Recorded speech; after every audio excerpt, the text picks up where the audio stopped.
Olá, meu irmão, minha irmã. Eu espero que você esteja bem, seja bem-vindo a mais um estudo bíblico da nossa igreja.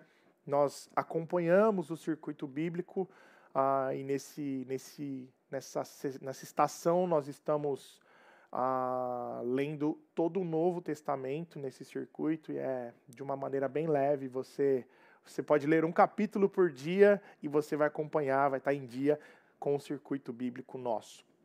Hoje nós estamos na semana 35 e eu vou ler com vocês a carta de Paulo aos Colossenses do capítulo 3, verso 1 ao 4. Colossenses 3, de 1 a 4, diz assim, Paulo diz assim aos Colossenses: Portanto, já que vocês ressuscitaram com Cristo, procurem as coisas que são do alto, onde Cristo está sentado à direita de Deus. Mantenham o pensamento nas coisas do alto e não nas coisas terrenas, pois vocês morreram e agora sua vida está escondida com Cristo em Deus. Quando Cristo, que é a vida, quando Cristo, que é a sua vida, for manifestado, então vocês também serão manifestados com Ele em glória. Existe uma outra versão que diz: e quando Cristo, que é a sua vida, for revelado ao mundo inteiro, vocês participarão de sua glória. Vamos orar? Senhor Deus, nós estamos juntos aqui mais uma vez para falar da tua palavra. E por isso eu peço da tua inspiração agora, da tua manifestação, para que o Senhor fale conosco. Fale conosco, nos ensina, nos exorte, em nome de Jesus. Amém. Irmãos, alguns teólogos consideram essa carta de Paulo aos Colossenses a carta mais profunda que Paulo escreveu. É uma carta que ensina a igreja a como se portar frente a um mundo tão caótico que é o mundo que a gente vive. Desculpa. É uma carta que ensina como a igreja deve se portar frente a heresias que surgem dia após dia. E se isso era a realidade naquela época, para aquela igreja, naquele tempo, quanto mais hoje, mundo caótico, heresias surgindo dia após dia, lobos em pele de cordeiros, isso é realidade para nós hoje. Por isso, essa é uma carta necessária à igreja atual. É uma carta extremamente necessária para as nossas igrejas, para a igreja de Cristo atualmente.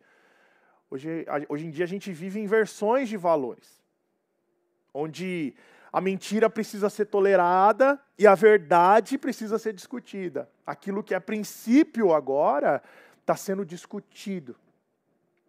Cada dia que passa, a doutrina de Cristo tem sido atacada, e atacada com força total. Cada dia que passa, você acorda hoje e você vê um absurdo. Você dorme, acorda amanhã, você vê um novo absurdo. O absurdo da vez são os bebês reborn, né? Eu não sei se vocês já viram sobre isso, mas hoje, dia 21 de maio, eu li uma notícia, num jornal grande, que uma mulher de 25 anos levou uma boneca para o pronto-socorro, dizendo que ela estava sentindo muitas dores. Enfim, o que será que vai acontecer amanhã? O que será que vai aparecer amanhã? Cada dia que passa, algumas pessoas tentam tirar crédito da palavra de Deus. E eles se baseiam num conhecimento que eles acham que têm. Na verdade, eles se baseiam no que eles acham. Pseudo-amor, pseudo-cuidado, pseudo-empatia. É só você gastar um minutinho nas redes sociais e você vai entender do que eu estou falando. Desde sempre, o diabo ele investe contra a doutrina de Cristo, Por isso sempre tem alguém que se levanta contra ela. E tem alguém que se levanta contra ela não só fora das igrejas, mas inclusive dentro das igrejas. Por isso, irmãos, é importante que eu e você busquemos em Cristo a resposta das nossas dúvidas. Que nós busquemos nele, na sua palavra, a resposta dos nossos dilemas, das nossas perguntas, em Cristo. Não no pastor, no YouTube, em Cristo. Não na profecia, mas em Cristo. No Cristo, dono da profecia.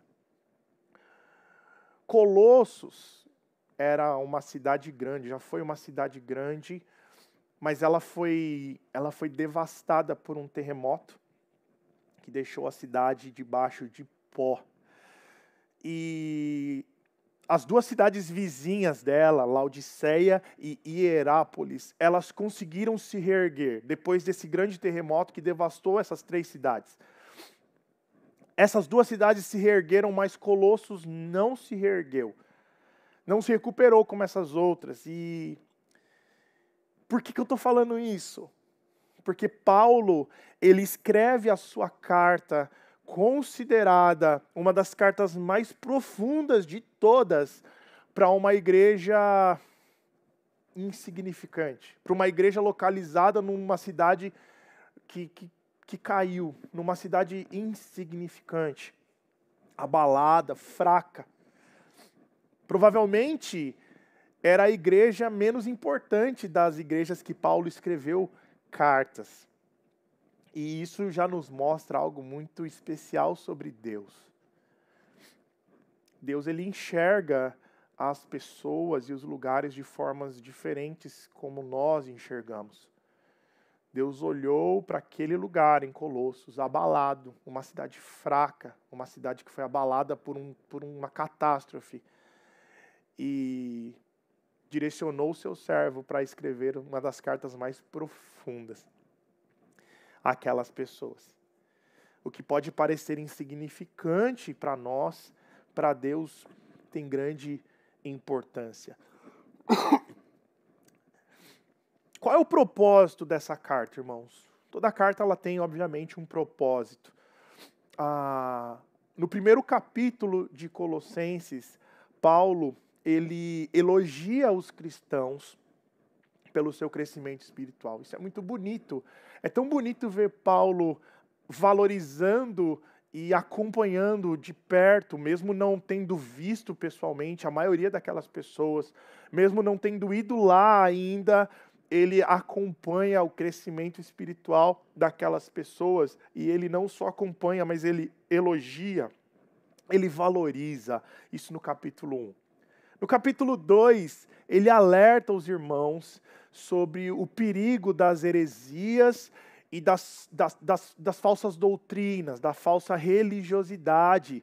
Isso está no capítulo 2. Nós lemos o começo do capítulo 3, que fala sobre as evidências de uma vida verdadeiramente convertida, as evidências de uma verdadeira conversão, e é sobre isso que nós vamos falar hoje. As evidências de uma nova vida em Cristo. Paulo, ele vai nos mostrar que existe uma conexão direta entre nós que cremos e o que a gente pratica, tendo em vista aquilo que a gente diz que crê. Vou explicar melhor. Existe uma conexão direta entre aquilo que a gente fala e aquilo que a gente faz. Provavelmente, quando isso não acontece de acordo, provavelmente uma das coisas estão em lugares errados. A fé e a prática, elas devem andar de mãos dadas. O Tiago, ele diz assim: a fé sem obras é morta. Então, irmão, se existe um buraco de contradição entre aquilo que você pratica e aquilo que você diz que acredita, de duas uma. Ou você está enganando as pessoas, ou você está tentando se enganar. Eu vou falar de novo. Se existe uma contradição entre aquilo que você faz e aquilo que você acredita ou diz que acredita, existe uma contradição, certamente, nesse lugar que você está. Existe uma contradição nesse lugar.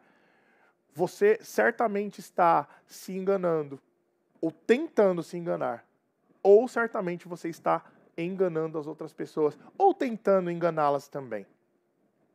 Note que essas duas coisas são intencionais. Lá no fundo, você sabe o que você está fazendo. Na nossa igreja, ultimamente, a gente tem sido alertado por diversas vezes sobre esse lugar. São mensagens desafiadoras que os pastores têm pregado nas células, os estudos, e mostrando que o pecado é pecado e ponto final. Não existe conversa diferente disso. Isso é muito bom, irmãos. É bom porque nenhum pastor, a gente não combina o que a gente vai falar. E a gente está percebendo que Deus está nos alinhando nesse lugar, está levando a gente para falar a mesma coisa. Isso é tão bom porque a gente vê que Deus está querendo cuidar da gente. O Pai cuida daquele que Ele ama. Então, é importante a gente perceber isso e agradecer a Deus por isso também. São mensagens difíceis de ouvir, mas são mensagens difíceis de pregar também. Porque quem está pregando está no mesmo barco que quem está ouvindo. Quem está pregando já ouviu primeiro, ouviu antes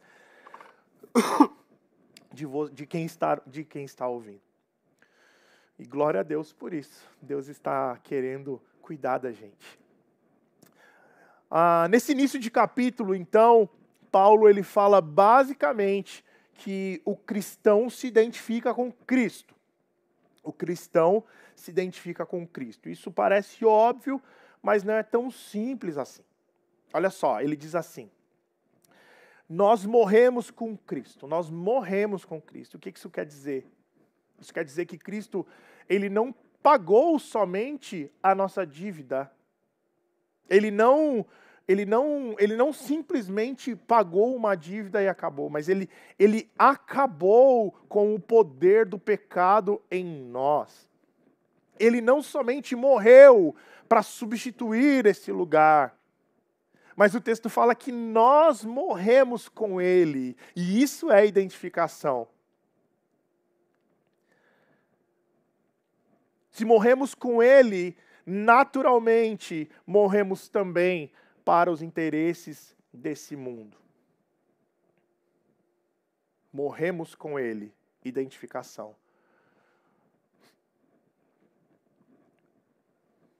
Se morremos com ele, significa que ressuscitamos com ele. Olha só que bonito. A morte com Cristo significa ressurreição com ele. Não existe ressurreição sem morte. Elas estão associadas, não tem jeito, porque não tem como ressurgir alguma coisa que não morreu. Então, agora que morremos, como diz no início do capítulo, ressuscitamos para uma nova vida. Isso não é condicional. Isso é incondicional. É consequência. É iminente. Isso é natural. Quem ressuscita com Cristo vive sua vida buscando as coisas do alto, porque morreram para as coisas da terra. Irmãos, eu não estou dizendo que do nada você e eu vamos virar os santos de Jerusalém, santo e santa de Israel. Não. Eu estou dizendo que a partir de agora você vai viver a sua vida buscando esse lugar de santidade. O João pregou aqui na igreja domingo passado sobre isso. Paulo falando aos Efésios, aos irmãos de Éfeso: você que mentia, agora não mente mais. Nova vida, coisas do alto. Você que adulterava, você que roubava, agora você não faz mais isso. Nova vida, coisas do alto. Você que falava palavrão, falava besteira, falava só coisas ruins, praticava coisas. Agora não, nova vida, coisas do alto. Isso quer dizer que essas práticas, elas não fazem mais parte da sua vida. Isso não pode ser mais normal para você, porque você agora é uma outra pessoa. Agora você tem o Espírito Santo que te convence da justiça, do pecado e do juízo. Antes de ontem, eu estava fazendo as crianças dormirem e a Helena, de 7 anos, falou comigo que ela estava incomodada com uma coisa. Certamente ela deve ter feito alguma coisa errada na escola. E ela falou assim para mim: papai, o Espírito Santo está me incomodando. Eu tô com uma dorzinha na barriga diferente e eu acho que é o Espírito Santo. Eu falei: sério, filha, por quê? Porque ele queria que eu falasse aquilo que eu já falei. Eu falei: filha, você já falou? Eu já falei, papai. Eu falei: então tá tudo certo. Mas eu fiquei admirado, assustado, feliz ao mesmo tempo. Porque a minha filha de 7 anos já consegue ouvir o Espírito Santo falando com ela as coisas que ela está errada. E é assim que acontece, irmãos, é disso que eu estou falando. A prática do erro, ela não pode ser mais algo normal. Não pode ser uma coisa que vai te fazer deitar a cabeça no travesseiro e dormir em paz. Não, porque alguma coisa precisa ser resolvida. Você não pode se permitir deixar a sua mente presa nesse lugar e simplesmente não olhar para isso. Você precisa sim consertar o que está errado. Você precisa olhar para esse lugar, seja prática, seja relacionamento, seja o que for. Eu poderia dar muitos exemplos aqui. Poderia falar do contexto que a gente vive, mas eu não vou fazer isso hoje. Eu quero que você pense sobre aquilo que você deve olhar de frente. Eu tenho essa tendência de não olhar para aquilo que eu não... Sabe? É uma coisa muito complexa, é uma coisa difícil, é uma coisa complicada, é uma coisa que vai gerar muita coisa. E aí a minha tendência é de não olhar. Mas nós precisamos olhar de frente para resolver esse tipo de coisa. Porque pode ser, irmãos, que não olhar para esse lugar entristeça o coração do Senhor Deus. Ou pode ser que não olhar para esse lugar signifique que você nem tenha relacionamento com Ele. E é uma coisa que você pode pensar agora. Puxa, eu faço tanta coisa de errado. Eu consigo deitar minha cabeça em paz no travesseiro. Tem alguma coisa de errado. Talvez você não tenha um relacionamento de verdade com Deus. Talvez você só acha. Talvez, lembra que eu falei lá no começo?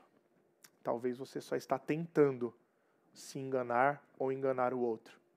E aí agora você tem a oportunidade de mudar isso. Sabe como? Antes de você pausar esse vídeo, você vai fazer assim, aliás, depois de você pausar esse vídeo, porque eu quero que você pause ele se você precisa arrumar isso agora com Deus. Você vai pausar o vídeo e vai falar assim: Senhor, tem alguma coisa errada. Eu quero que isso mude, mas eu preciso do Senhor. Eu reconheço que o Senhor morreu na cruz para perdoar os meus pecados. Eu reconheço que eu sou pecador. Eu reconheço que o Senhor morreu e ressuscitou no 3º dia. Eu reconheço que a morte não te venceu e que o Senhor está vivo e reina agora. Por isso, eu entrego a minha vida ao Senhor. Dou ao Senhor o comando da minha vida. Aceito o Senhor como meu Salvador. Depois que você fizer isso, você volta para esse estudo para a gente continuar. Em segundo lugar, Paulo nos orienta a mantermos os nossos olhos fixos nas realidades do alto. No verso 2. Mantenham-se o pensamento nas coisas do alto e não nas coisas da terra. Vocês morreram para essa vida. A sua vida agora, como diz o texto, está escondida com Cristo em Deus. Escondido é quando você não consegue ver. Vou pegar alguma coisa aqui. Eu tenho a Bíblia e a minha mão está escondida atrás da Bíblia. Ou seja, você não vê a minha mão, você vê a Bíblia. Estar escondido em Cristo é a pessoa que olha para você, ela não vê você, ela vê Cristo. O nosso foco de vida é outro. O nosso propósito, então, é outro. Não tem a ver com o que é terreno, não tem a ver com o que é daqui, mas tem a ver com o que é do alto. A nossa pátria, ela não é mais aqui, é em outro lugar, é na eternidade com Cristo. Por isso a nossa ambição é o céu. Isso significa que a gente tem que ser irresponsável aqui na terra? Não, de jeito nenhum. Mas a nossa motivação, enquanto vivemos aqui na terra, ela tem que vir do alto, ela tem que ter um propósito, ela tem uma missão. E por fim, Paulo fala que quando Cristo for revelado ao mundo inteiro, vocês participarão de sua glória. E meus irmãos, é isso que eu vivo buscando. Com todo o meu ser. Que é participar da glória de Deus. Essa glória ainda não foi revelada, mas ela é o destino certo do cristão. O nosso fim não é num caixão, num velório ou em seguida de um enterro, com pessoas derramando lágrimas, sentindo a nossa ausência. O nosso fim é a ressurreição do nosso corpo, para um corpo glorioso, igual ao do nosso Mestre Jesus Cristo. Irmãos, aquele dia não vai mais haver choro, lágrimas, tristeza, dor, doença. Não vai haver luto. Não vai haver medo. Não vai haver pecado.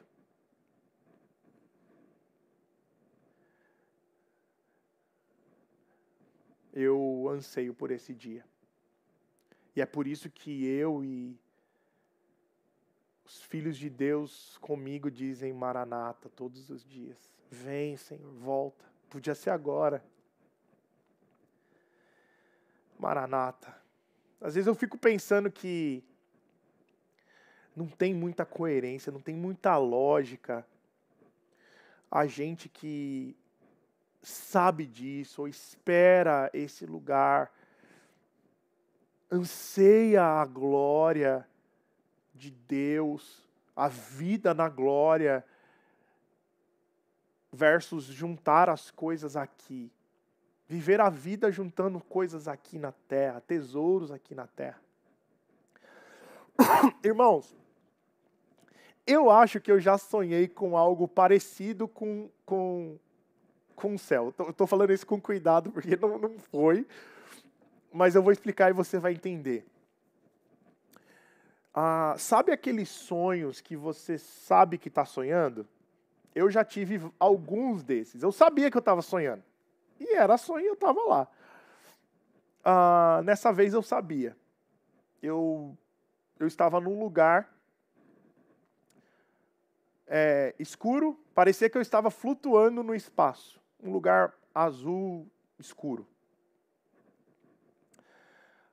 Então não era um lugar que tinha vista, não tinha beleza, não tinha nada. Era só um lugar escuro.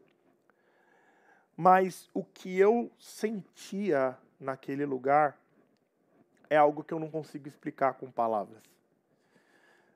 E no sonho eu me lembro disso muito bem. No sonho eu falava assim, por favor, eu falava para alguém, por favor, porque eu estava sozinho, por favor, me deixa continuar aqui. Eu sei que eu tenho mãe, pai e irmão.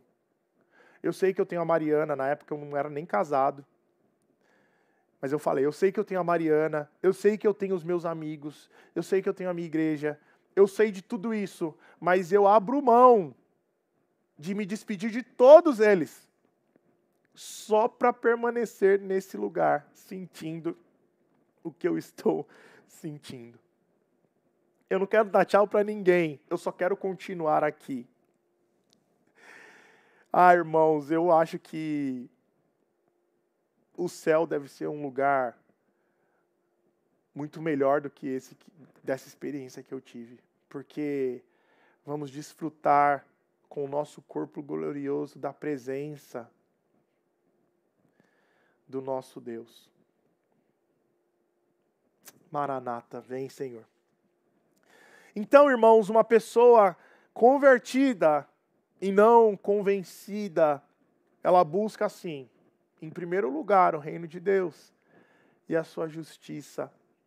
Ela busca em primeiro lugar as coisas do alto. Essa pessoa, ela anseia pela eternidade. E ela coloca o esforço da sua vida nesse lugar. É uma pessoa que vive responsavelmente aqui, honrando o nome de Deus aqui. Mas ela não coloca o seu coração aqui. Ela busca contribuir com o reino de Deus até que ele venha. Uma pessoa convertida, ela vive com os pés aqui, mas com a mente lá. Hoje, como eu falei no começo desse estudo, nós vivemos inversão de valores. E nesse lugar também a gente vive isso. As pessoas, elas querem construir o paraíso delas aqui. E por isso elas vivem e morrem buscando esse lugar de tesouros aqui, juntando tesouros aqui. E aí, por estarem focados nesse lugar terreno, elas não aspiram o céu. Elas não conseguem nem pensar nas coisas do alto, porque elas estão focadas nas coisas daqui. A minha oração sincera é para que eu e você olhemos a nossa realidade, busquemos consertar aquilo que precisamos consertar e viver de acordo com aquilo que Deus tem para nós que somos filhos.